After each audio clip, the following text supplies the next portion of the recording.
디모데후서의 말씀을 여러분과 계속 살펴보고 있습니다. 이 디모데후서는 우리가 잘 알고 있는 것처럼 사도 바울이 디모데에게 이렇게 옥중에서 이렇게 편지를 쓰고 있습니다. 정말 마지막으로 정말 자신이 마지막 때가 가까워옴을 기억하고 정말 심혈을 기울여서 그 디모데에게 이렇게 부탁하고 쓰고 있습니다. 지금 이 편지를 쓰고 있는 디모데후서를 적고 있는 이 바울의 상황을 어떻게 표현할 수 있을까요? 그것은 박해에 직면한 삶입니다. 감옥에 갇혀 디모데에게 편지를 쓰고 있습니다. 그리고 사도 바울과 디모데는 이렇게 멀리 떨어져 있습니다.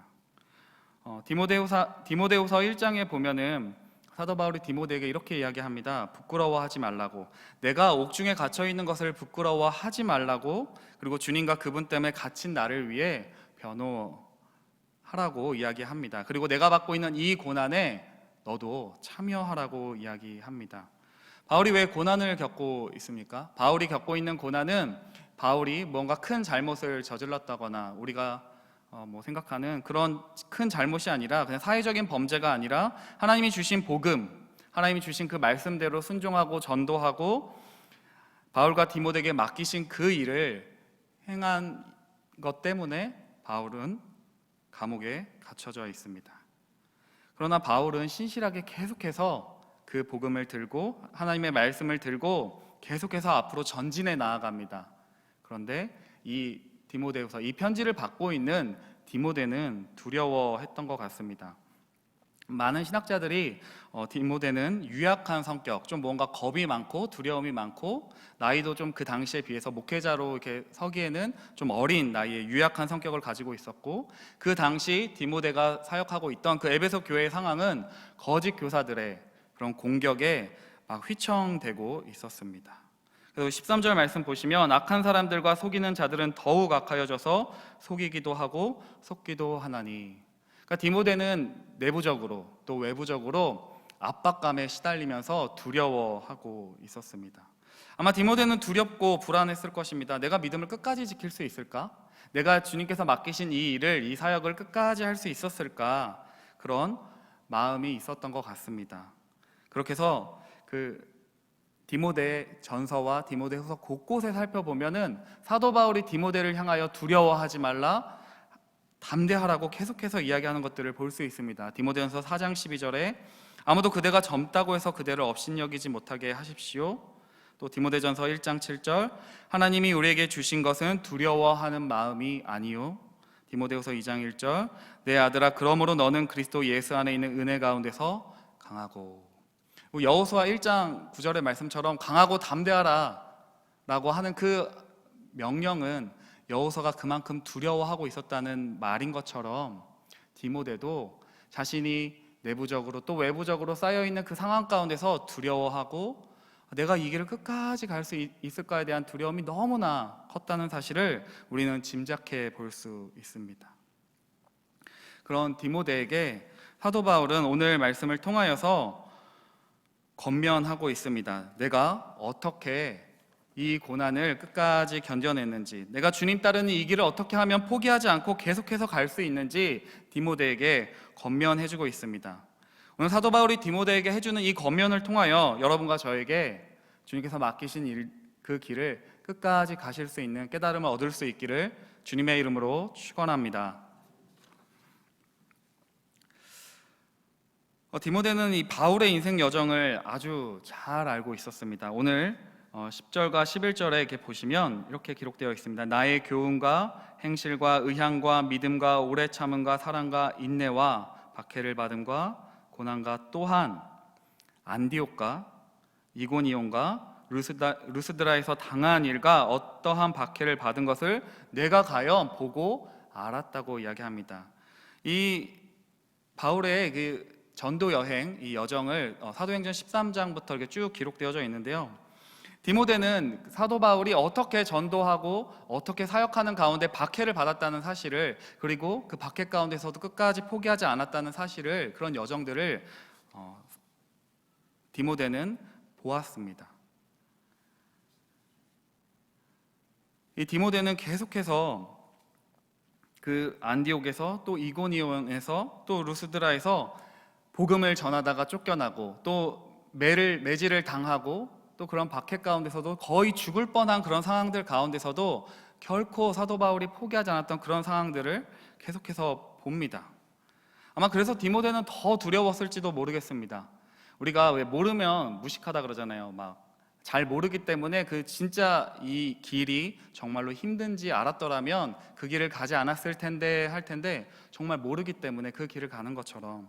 그런데 디모데는 사도 바울이 그 전도 여행을 하는 가운데 복음을 전하는 가운데 어떠한 핍박받았는지, 정말 죽을 뻔한 일이 너무나 수도 없이 많았고 그 유능했던 사도 바울이 막 복음을 전하다가 막 쫓겨나가고 무시당하는 그런 상황들을 계속해서 보면서 어떠한 고난을 견뎌야 했는지, 어떠한 대우를 받아야 했는지, 그리고 사도 바울의 끝이 어떠했는지, 지금 그 복음을 위해서 수고하고 헌신했던 사도 바울의 끝이 감옥에 갇혀 있는, 높아지는 길, 편안해지는 길이 아니라 십자가의 길, 고난의 기다리고 있다는 그런 사실들을 보면서 디모데는 내가 이 길을 끝까지 가도 될까 두려웠을 것 같습니다.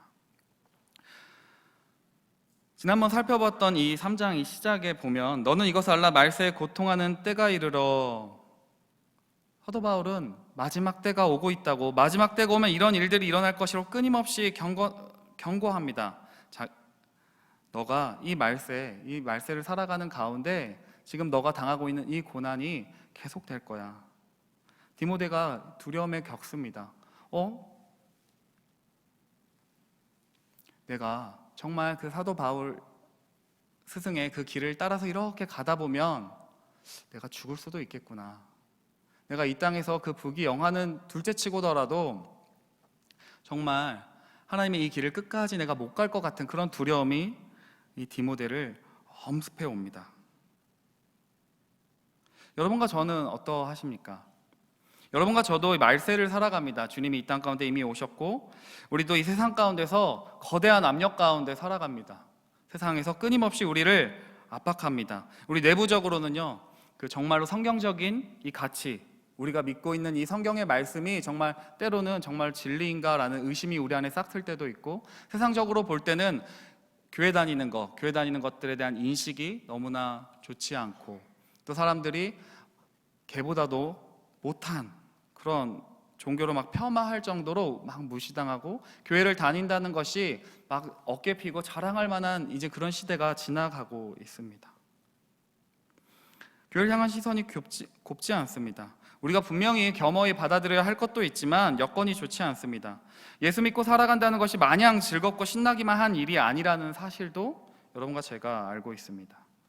정말 믿음대로, 정말 신앙을 지키며 살아간다면 세상 사람들의 조롱을 받아야 할 때도 있고, 나는 아니라도 몇몇의 정말 예수님의 이름을 빙자한 그런 사람들로 인해서 오해받을 때도 있고, 눈물 나는 일도 있고, 불평과 손해를 감수해야 할 일도 있다는 것쯤은 여러분과 제가 알고 있습니다.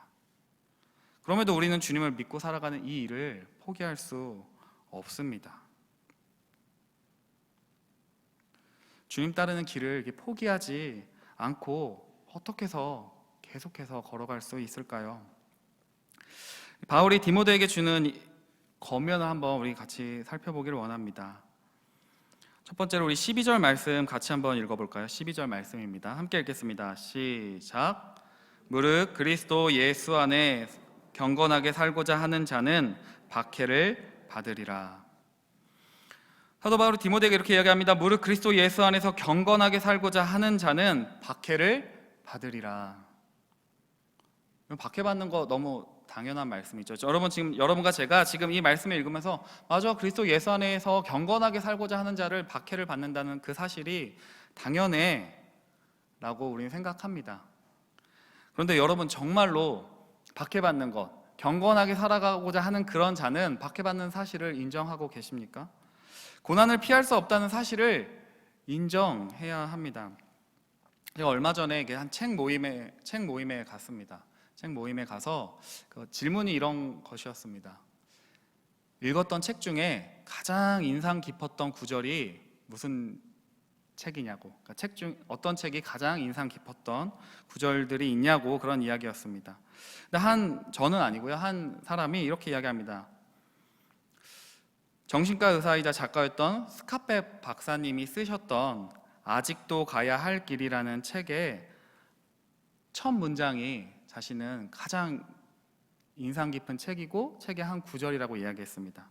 그 아직도 가야 할 길이라는 책의 첫 문장은 이겁니다. 삶은 고해다. 그 예전 번역이 삶은 고해다 이렇게 번역을 했고요. 요즘 나온 책은 이렇게 번역되어 있더라고요. 삶은 문제와 고통의 연속이다. 삶은 문제와 고통의 연속이다. 자신이 그 딱 문장을 읽고 너무 평범한 이야기잖아요. 삶은 고해다. 삶은 고통과 문제의 연속이다. 근데 그 문장을 읽는데 자기 마음이 편안해진다고 이야기했었습니다. 아, 맞다. 삶은 고통이 계속되지. 삶은 문제가 없는 인생은 아무 인생도 없지. 그 평범한 그 진리를 깨닫고 많은 괴로움이 사라졌다고 이야기했습니다. 왜 인생이 이렇게 힘들지? 왜 먹고 사는 것이 이렇게 힘들지? 왜 이렇게 공부하는 것이 힘들지? 아, 몸이 아프니까 왜 이렇게 힘들지? 여러분, 우리가 살아가는 것 자체가 고통스럽고 때로는 너무나 힘든 것이 당연합니다. 그리고 정말로 주님 뜻대로 살아가는 그런 사람들은 계속해서 고통이 있다는 사실이 당연합니다. 예수를 믿고 말씀에 순종하며 이 땅 가운데 살아가는 것이 결코 편하지 않다는 사실을 인정하면 여러분과 저의 마음 가운데 편안함이 찾아옵니다. 그러나 우리는 머리로는 이렇게 막 알고 있죠. 아, 경건하게 살고자 하는 자는 박해를 받는구나. 머리로는 알고 있지만, 말씀을 보아서 알고 있지만 우리의 심정으로는 동의하고 싶어 하지 않습니다. 그러지 않으세요? 예수 믿으면 편안할 것 같고, 예수 믿으면은 주님이 주시는 그 평안 가운데 날마다 내가 하는 일이 잘 되고 내가 원하는 대로 잘 되기만을 바라는 그런 마음들이 우리 안에 있습니다. 고난을 겪어야 한다면 나는 좀 피해갔으면 하는 마음들이 있습니다. 예수도 믿고 천국도 가고 싶고, 예수를 믿고 이 땅 가운데서 편하게 살고 싶어 하는 마음들이 우리 가운데 있습니다. 그러나 성경의 곳곳에서는 경건하게 살고자 하는 자는 박해를 받을 것이라고 누차 강조합니다. 사도행전 14장 22절에 이렇게 이야기합니다. 우리가 하나님의 나라에 들어가려면 많은 환난을 겪어야 할 것이라. 또한 요한일서 3장 13절도 이렇게 이야기합니다. 형제들아, 세상이 너희를 미워하여도 이상히 여기지 말라. 또 요한복음 15장 18절에 이렇게 이야기합니다. 세상이 너희를 미워하면 너희보다 먼저 나를 미워한 줄을 알라. 여러분과 제가 경건하게 살아가고자 한다면, 주님을 온전히 신뢰하면서 살아가려고 한다면 고난을 피할 수는 없습니다. 바울이 못 박아 이야기합니다. 무릇 그리스도 예수 안에서 경건하게 살고자 하는 자는 박해를 받으리라. 아무도 박해받지 않는 사람이 없다고 말합니다. 오히려 경건하게 살려고 하는데, 예수님을 정말로 신실하게 믿고 따라가는데 아무런 박해가 없다면 너가 정말로 예수를 믿고 있는지 한번 생각해 보라고 이야기를 합니다. 사랑하는 아들 디모데야, 너가 지금 박해를 받고 있어? 너가 박해를 받고 있다면 너가 경건하게 살고자 하는 자이고 염려할 필요가 없다고 디모데를 격려하고 있습니다. 네가 정말로 주님을 위해 살아가는 동안에 박해를 받고 있다면 너의 그 고난은 기쁜 것이야. 주를 위해 당하는 고난은 하나님 앞에 너가 경건한 자로 서 있다는 증거라고 디모데가 기억할 것을 이야기하고 있습니다. 유명한 말이죠. No cross, no crown. 십자가 없이는 영광도 없다는 그런 말이 있습니다. 정말로 경건하게 살아가고자 하는 자는 주님 안에서 손해를 감수하고 자기 십자가를 지어야 합니다. 여러분과 저의 삶 가운데 혹시 예수를 믿고 살아가는데 세상 사람들과 아무런 불편함이 없다면, 일부러 막 시비 걸라는 말이 아닙니다. 불편함이 없다면, 그들의 가치관과 나의 가치관이 달라서 불편함이 없다면 여러분과 제가 세상과 너무 동화되어 있다는 말일 것입니다. 모든 사람들이 나를 다 좋아할 수 없습니다. 박해 없이 승승장구하고 있다면 한번 질문해 보시기를 바랍니다. 나는 경건하게 살고 있는가? 이어서 사도 바울은 디모데에게 이렇게 이야기합니다. 너는 내가 어떻게 살았는지 봤지? 사도 바울은 자신이 있었습니다. 디모데에게 자신 있게 이야기합니다.